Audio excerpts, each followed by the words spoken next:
Hi friends, स्वागत करती हूँ मैं आप सबका वीएस क्लासेस के ऑफिशियल यूट्यूब चैनल पर। जैसा कि हम अवार्ड्स एंड ऑनर्स के बारे में पढ़ रहे थे, पिछले वीडियो में हमने पढ़ा था नोबेल प्राइजेस के बारे में। ठीक है, आज के वीडियो में हम भारत रत्न के बारे में पढ़ेंगे। ठीक है, शुरू करते हैं।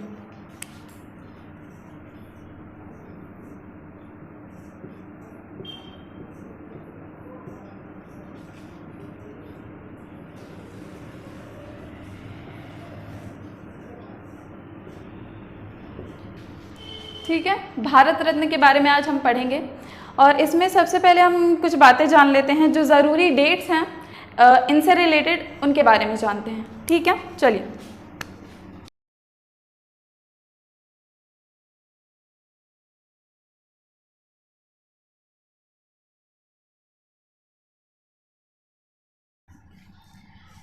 ये सारी डेट्स हैं जिनके बारे में हम बात करेंगे आज। ठीक, 1954, एक मिनट, 1954 को 2 जनवरी के दिन भारत रत्न अवार्ड्स की शुरुआत हुई थी, जब राजेंद्र प्रसाद जी प्रेसिडेंट हुआ करते थे। ठीक, उससे आगे डेट में हम आएंगे 1955 में। जब 1954 में अवार्ड्स बने थे, उसके बाद 1955 में ये बोला गया कि ये जो भारत रत्न अवार्ड हैं, पुरस्कार हैं, वो मरणोपरांत भी दिया जाएगा लोगों को। मतलब जिनकी मृत्यु हो गई उन्हें भी नवाजा जाएगा, उनके परिवार वालों को या और भी उनसे संबंधित लोग जो हैं उन्हें भी ये दिया जाएगा, यानी मरणोपरांत भी ये वो पुरस्कार दिए जाते हैं। ठीक, फिर 1966 में जब 55 में डिसाइड हुआ कि ये अवार्ड्स मरणोपरांत भी दिए जाएंगे, तो 1966 में पहले व्यक्ति लाल बहादुर शास्त्री जी, उनको दिया गया था ये अवार्ड। ठीक है, और 1999 में क्या हुआ था, जैसे हम भारत रत्न के बारे में पढ़ रहे हैं ना, तो एक वर्ष में केवल मैक्सिमम 3 लोगों को ये पुरस्कार दिया जाता है। 1 हो सकते हैं, 2 हो सकते हैं, 3 से ज़्यादा हम नहीं बढ़ा सकते संख्या। तो 1999 में ऐसा मतलब क्वेश्चन आ सकता है कि कौन सा ऐसा वर्ष रहा जब भारत रत्न ने 3 लोगों से ज़्यादा एक ही वर्ष में 4 लोगों को दिया था, तो वो वर्ष ये है 1999, जब भारत रत्न 4 व्यक्तियों को दिया गया था। ठीक, अब 2011 की बात करते हैं, जब ये अवार्ड्स की शुरुआत हुई थी 1954 में, तब ये किन किन क्षेत्र में दिया जाता था?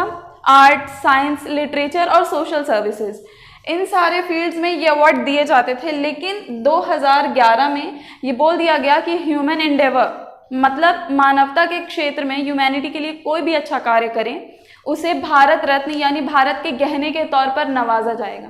ठीक, इतनी बातें हमने कर ली, मैं यहाँ पे लिख देती हूँ। ठीक है,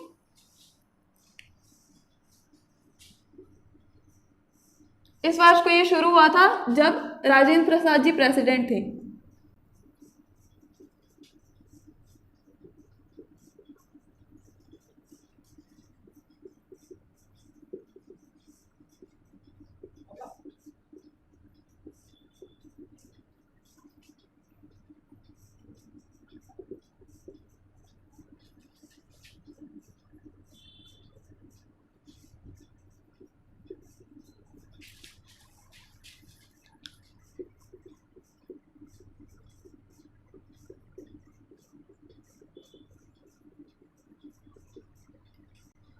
जो फील्ड्स थे 2011 में वो ख़त्म कर दिए गए थे, क्योंकि भारत जो रत्न जो है वो बिगेस्ट सिविलियन अवार्ड है। मैं यहाँ पर लिख देती हूँ।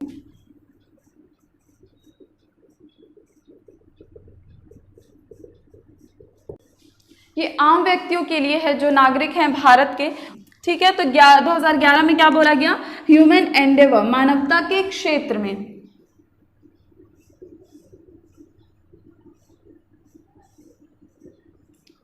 ठीक है, ये हो गई डेट्स के बारे में बात। ये कुछ ज़रूरी डेट्स हैं जिनको आप याद कर लेंगे तो बेहतर होगा, एग्जाम्स में भी पूछा जाता है।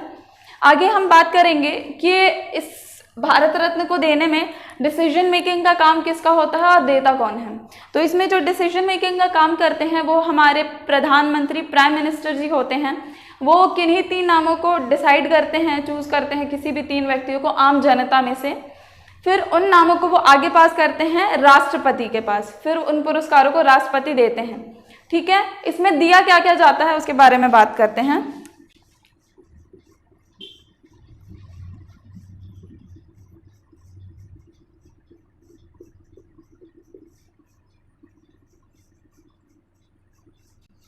ठीक, यहाँ पर मैंने लिखा है सर्टिफिकेट और मेडल। जैसे हमने पिछले वाले अवार्ड में पढ़ा था नोबेल प्राइजेस में कि जो भी अल्फ्रेड नोबेल की संपत्ति है, धनराशि, उसमें से उनके 94% में से दी जाएगी। ठीक, लेकिन भारत रत्न में ध्यान रखिएगा कोई भी धनराशि नहीं दी जाती है, इसमें सर्टिफिकेट या सनद दिया जाता है। अच्छा, इसमें जो सर्टिफिकेट है ना, उसमें खासकर प्रेसिडेंट, राष्ट्रपति के सिग्नेचर होते हैं। सोच लीजिए उनके सिग्नेचर की कितनी वैल्यू है। तो ये दिया जाता है सनद, सर्टिफिकेट, जिसमें राष्ट्रपति के दस्तखत होते हैं। दूसरा मेडल या मेडेलियन दिया जाता है, इसके बारे में बात करते हैं। जो मेडल होता है वो बनकर आता है कलकत्ता से। उसका जो शेप होता है मेडल का, उसे वाइट रिबन में पहनाया जाता है। तो जो शेप होता है ना मेडल का, वो पीपल के पत्ते को लेकर बनाया जाता है, और उस पत्ते के जो बीच में होता है उसमें सूरज उगता हुआ, देखिए कैसे, मान लीजिए ये पीपल का पत्ता है, तो जो बीच में है ना, यहाँ पर उगता हुआ सूरज बना होता है, और नीचे, यहाँ पर नीचे लिखा होता है भारत रत्न। इंग्लिश में नहीं लिखा होता, देवनागरी लिपि में भारत रत्न लिखा होता है। ठीक है, ये हो गई फ्रंट की बात, जो पीपल के पत्ते जो मेडल दिया जाता है उसके बारे में। लेकिन उसके पीछे जो होता है, हम नेशनल एम्बलम जो होता है ना, सारनाथ के जो 4 शेर हैं, नेशनल एम्बलम के तौर पर वो इस पीपल के पत्ते के पीछे होता है, और उसके नीचे वो जो नेशनल एम्बलम है, 4 शेर है सारनाथ के, उसके नीचे लिखा होता है सत्यमेव जयते। ठीक, ये 2 चीज़ें दी जाती हैं। ठीक, ये कुछ ज़रूरी डेट्स हैं, अगर आप स्क्रीनशॉट लेना चाहें तो ले लीजिए।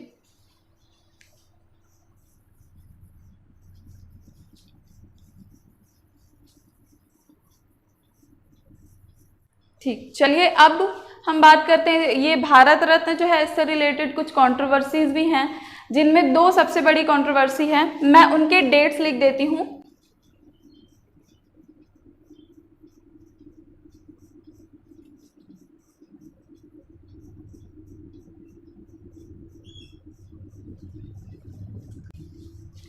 ठीक, ये 2 नाम हैं जिनको जब डिसाइड हुआ था भारत रत्न देने के लिए, तो कंट्रोवर्सी हुई थी। पहला 1992 में, जब 1955 में ये डिसाइड हुआ कि भारत रत्न मरणोपरांत भी दिए जाएंगे, तब 1992 में जाके सरकार ने ये घोषित किया था। इससे रिलेटेड ऐसे सवाल आ सकते हैं कि कौन सा ऐसा भारत रत्न का वर्ष रहा जिसमें अनाउंसमेंट तो हुई कि भारत रत्न दिया जाएगा, पर लेने वाला या प्राप्तकर्ता कोई नहीं था। तो वो वर्ष होगा 1992।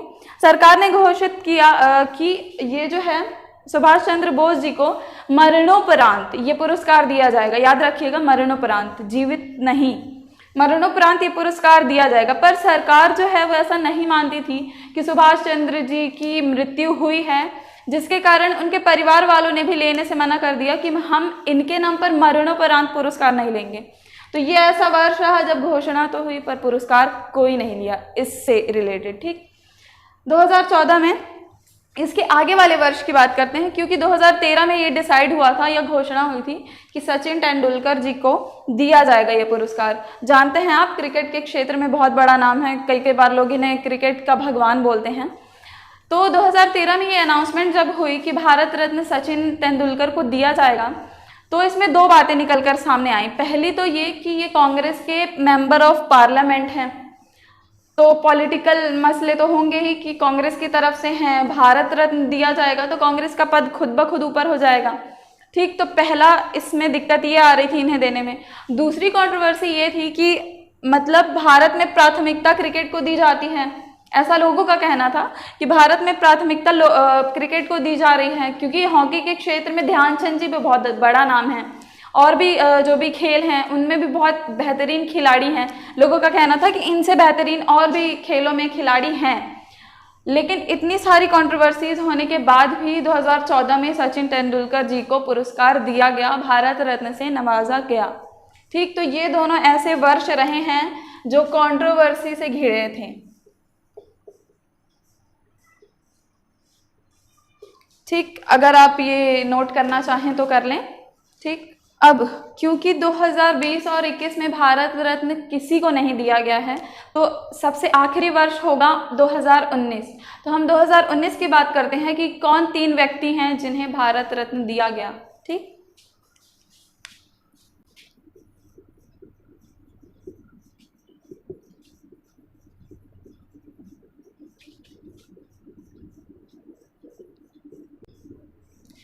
पहले व्यक्ति थे नानाजी देशमुख।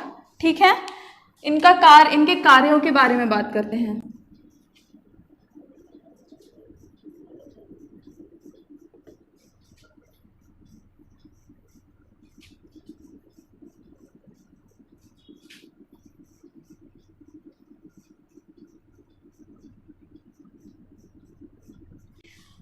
ये एक सोशल एक्टिविस्ट हैं इंडिया के, नानाजी देशमुख सोशल एक्टिविस्ट हैं, आरएसएस के मेंबर भी हैं और राज्यसभा के भी मेंबर हैं। लेकिन बाकी 3 क्षेत्र हैं जिनमें इन्होंने बहुत ही अच्छा कार्य, बेहतरीन कार्य किया है, उसके बारे में लिखते हैं।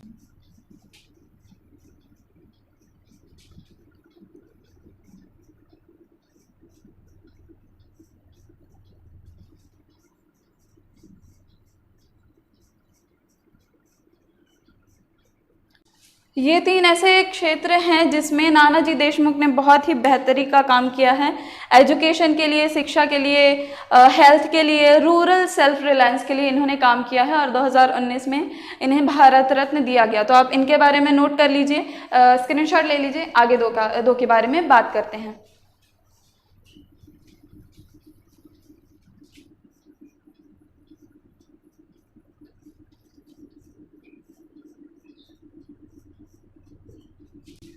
दूसरे व्यक्ति भूपेन हजारिका जी हैं, इनके बारे में लिखते हैं।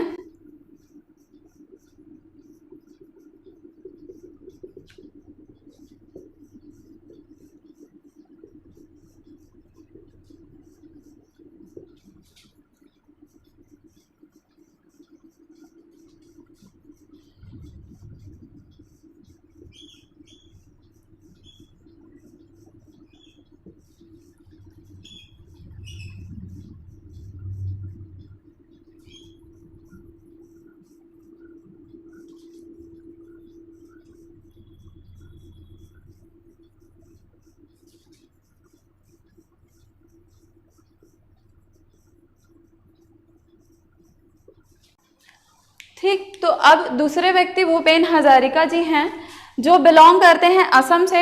ये म्यूजिशियन हैं, प्लेबैक सिंगर हैं, पोएट हैं। ठीक है, और भारत रत्न के पहले भी इन्हें national film award for best music direction, Dada Saheb Phalke award, Padmashri, Padma Bhushan, ये सारे अवार्ड्स भी इन्हें मिल चुके हैं। भारत रत्न 2019 में मिला। ठीक, अब भूपेन हजारिका जी के बारे में स्क्रीनशॉट ले लीजिए।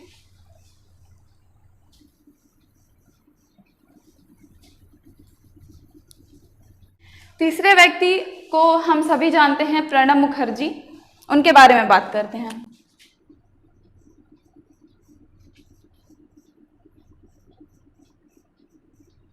ठीक, ये इनके बारे में बात करते हैं हम।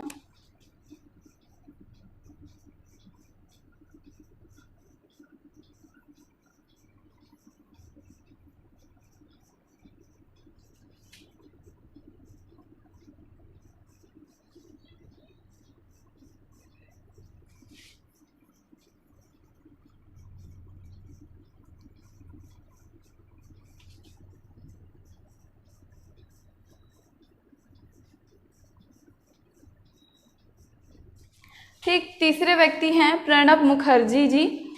आईएनसी के सीनियर लीडर हैं ये। 2009 से 2012 तक यूनियन फाइनेंस मिनिस्टर भी रह चुके हैं। 2012 से 2017 तक हम सभी जानते हैं as a 13th president of India इन्होंने सर्व किया है। ठीक है, तो आज हमने बात किया भारत रत्न के बारे में, जो उससे रिलेटेड कंट्रोवर्सीज थी उनके बारे में, जो 2019 में आखिरी भारत रत्न दिए गए 3 व्यक्तियों को उनके बारे में, और उसके कुछ बैकग्राउंड के बारे में। धन्यवाद।